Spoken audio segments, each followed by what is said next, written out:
ladies and gentlemen, conference.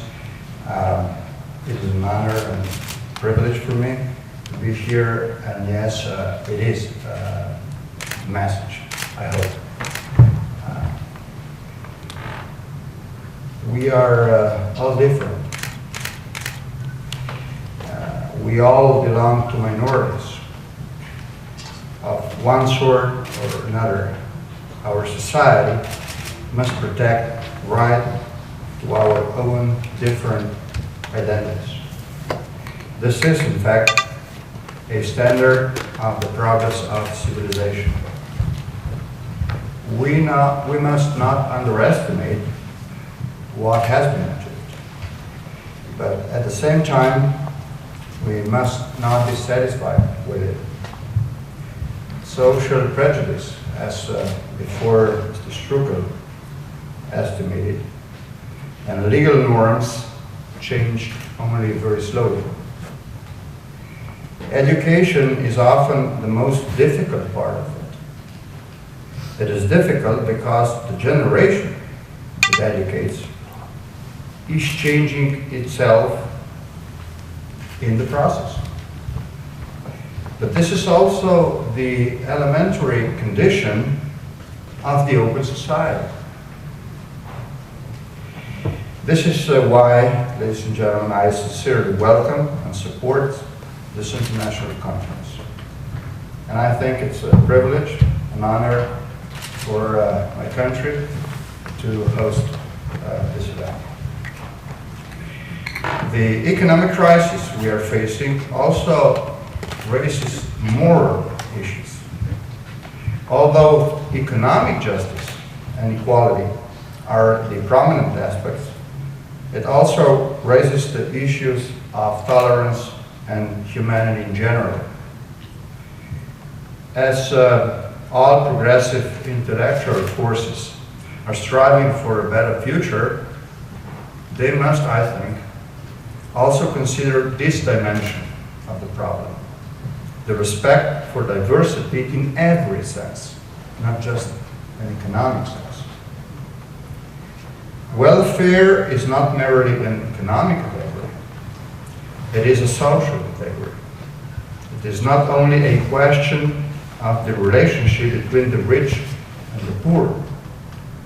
It is also a question of the protection of all types of minorities from a silent or loud violence of the majority.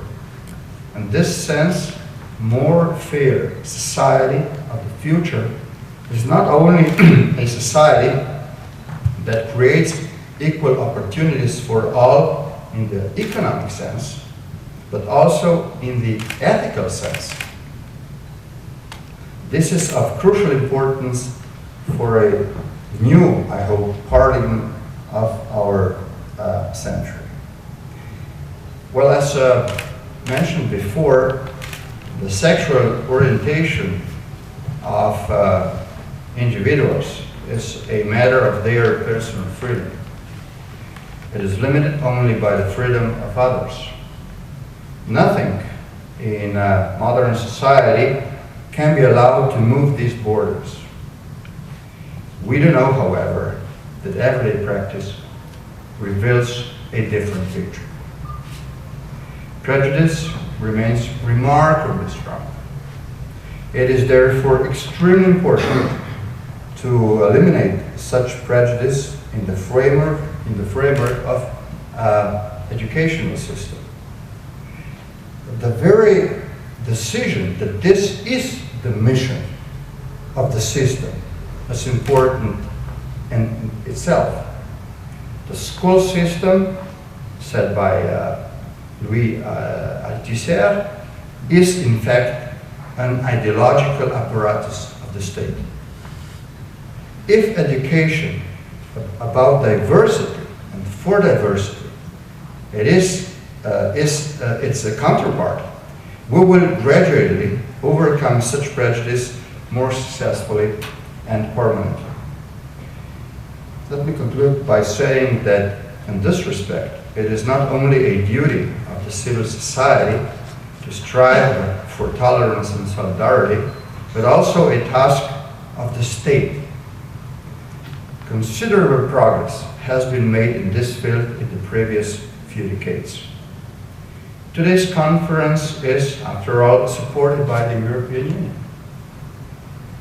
This is gratifying for those brave interest groups that stood up for their rights by themselves without any help decades ago.